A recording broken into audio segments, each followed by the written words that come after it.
que ocurre este gran acontecimiento? Vamos a ver, hay dos cosas. Primero, no va a ser una colección específica dedicada a Simenón, sino que las novelas de Simenón van a estar integradas dentro de la serie de narrativa general de Acantilado.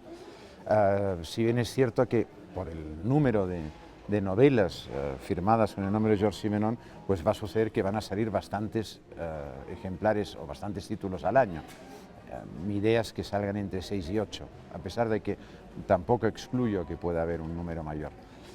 Como digo, son libros que están mezclados con los demás títulos de narrativa en Acantilado y después también están mezclados entre ellos. Es decir, Simenon tiene una serie de novelas con un detective, que es Maigret, y una serie de novelas sin ese detective. Entonces también están mezcladas.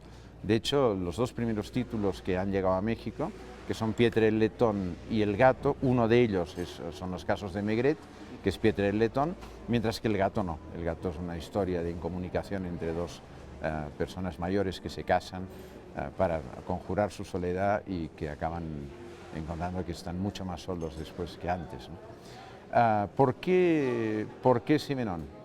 Bueno, porque a pesar de que ya ha sido reconocido por lectores de calidad, el hecho incontrovertible que Simenon es uno de los grandes autores literarios del siglo XX, uno de los más grandes autores literarios del siglo XX, es cierto también que en el imaginario popular Simenon es visto como un autor casi de género.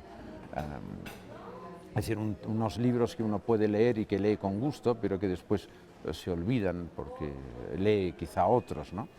Mientras que lo cierto es que los libros de Simenon son libros que quedan en la mente del lector mucho tiempo después de haberlos leído, porque inciden sobre lo más hondo del ser humano, que eso es lo que hace la gran literatura.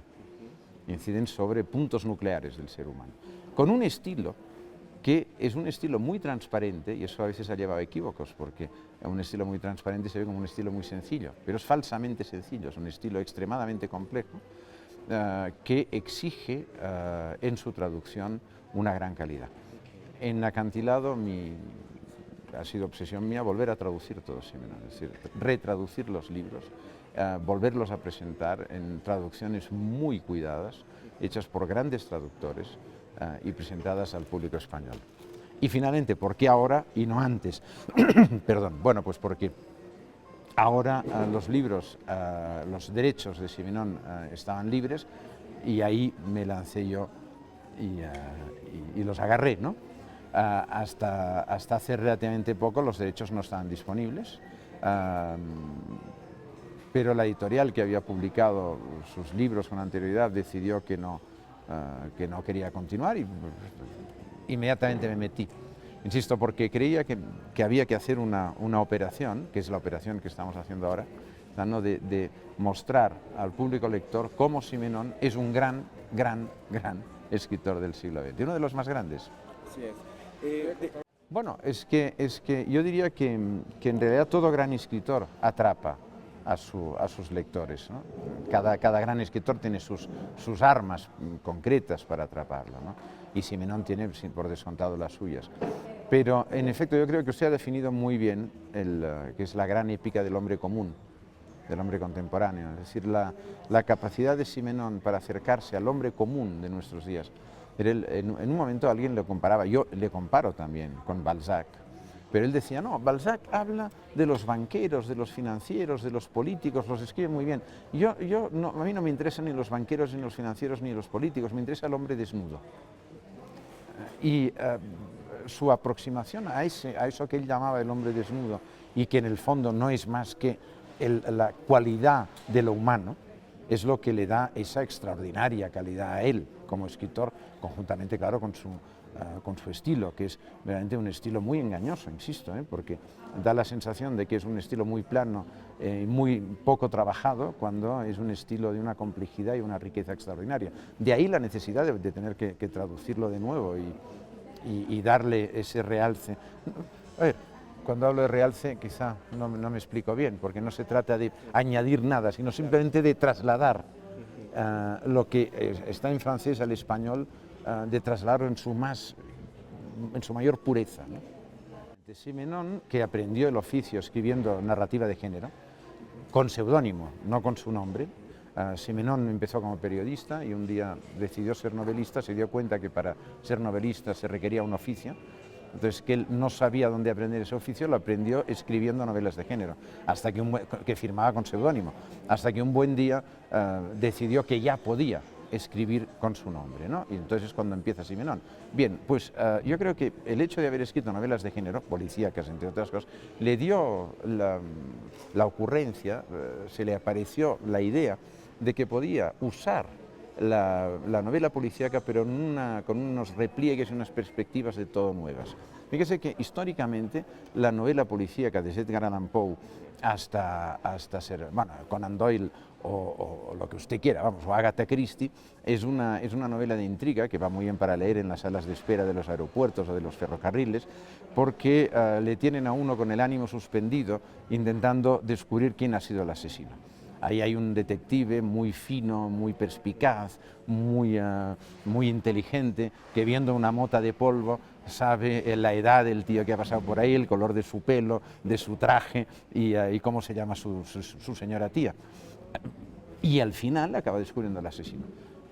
Eso nos ha tenido entretenidos, pero esa es una novela que difícilmente releeremos porque ya sabemos cómo concluye, sabemos quién fue el asesino, ¿no? Que el asesino era el mayordomo. Bien, ya sabemos eso. En las novelas de Simenón las cosas son totalmente distintas, porque se diría que, en primer lugar, Maigret, el policía inventado por Simenón, no es ni tan inteligente, ni tan perspicaz, ni tan tal. En algún momento se diría que incluso no quiere acabar cazando al asesino, sino que intenta entenderlo. En vez de una vía deductiva que le venía dada por esa tradición de la novela policíaca, él usa una vía empática, intenta entender al asesino, entender sus motivos, sus razones, no moraliza, busca entender. Y entonces, claro, nos está hurgando en lo más hondo del alma humana, en lo más profundo del alma humana, con gran perspicacia, con gran inteligencia, y finalmente quién es el asesino, francamente, importa poco. Hay un momento en que ya nos da lo mismo.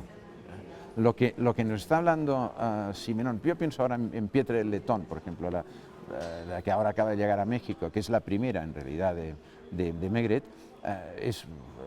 no voy a desvelar a nuestros espectadores de qué va la novela, porque vamos a destrozar la novela, pero le diría que casi es esa relación entre hermanos, esos problemas de los celos, la admiración, la aniquilación de un hermano por otro, es decir, algo que está en la naturaleza humana y que está además perfectamente descrito en el Génesis, ¿no? Pero no es el mismo caso, pero bueno. Y claro, es algo que nos interesa en la medida que nos interese lo humano, ¿no es cierto? Y que va mucho más allá del descubrimiento del asesino. De modo que una vez que sabemos lo que pasa, podemos volver a leer la novela e incluso nos enriquece más esa segunda o tercera lectura que la primera, en la que estábamos quizá más atentos a saber la peripecia, ¿no? Bueno, él es un hombre que tuvo mucho sufrimiento y muchas angustias a lo largo de su vida. En primer lugar, por su relación familiar, que es una relación muy difícil, especialmente con su madre. Muy difícil, su madre era una mujer muy dominante, el padre era más complaciente y más débil. Y él vivió unos años de mucha dificultad con su familia y tuvo una vida en la que yo creo que intentó entender de qué pasta está hecho lo humano. Su vida era más interior ¿verdad? Que él paseaba, daba largos paseos y en esos paseos iba imaginando las peripecias de sus novelas.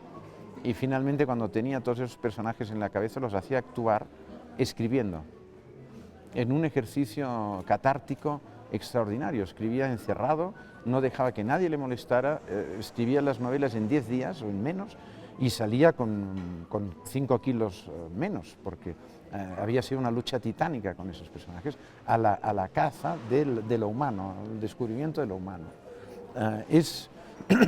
Bueno, usted lo llamó con mucha precisión y de un modo muy justo la épica del hombre contemporáneo, ¿no? Todo lo que mueve al alma humana en sus pulsiones, ¿no? Claro, esta es una vida, bueno, más interna que externa, ¿no? A pesar que fue un hombre que viajó muchísimo, sacó un montón de fotos, tuvo una vida bastante agitada, sentimentalmente y sexualmente, en fin, fue un personaje muy singular, viajó muchísimo y tuvo una enorme curiosidad por todo, ¿no? bueno, como todo gran artista, tenía los ojos muy abiertos, ¿no? Bueno, ese es un cuadernillo que en realidad es de regalo, es para que quien no conozca a Simenón pueda entrar en Simenón a través de unos textos de terceras personas, más un relato, que fue el relato que enloqueció a Gabriel García Márquez. Durante muchos años, García Márquez, después de haber leído en una antología El hombre en la calle, quiso saber quién era aquel extraordinario narrador que había leído, porque no recordaba el nombre, se lo tuvieron que contar en Barcelona. Y él tenía ese cuento como algo que había modificado totalmente su modo de ser como escritor, ¿no? Pues hay ese texto, El hombre en la multitud, en traducción de Carlos Pujol, hay un textito mío y después que es muy prescindible, y después un montón de textos de personas con un cierto peso, desde John Banville hasta Pere Asulín, desde el mismo Carlos Pujol, Antonio Muñoz Molina, en el que nos hablan de Simenón.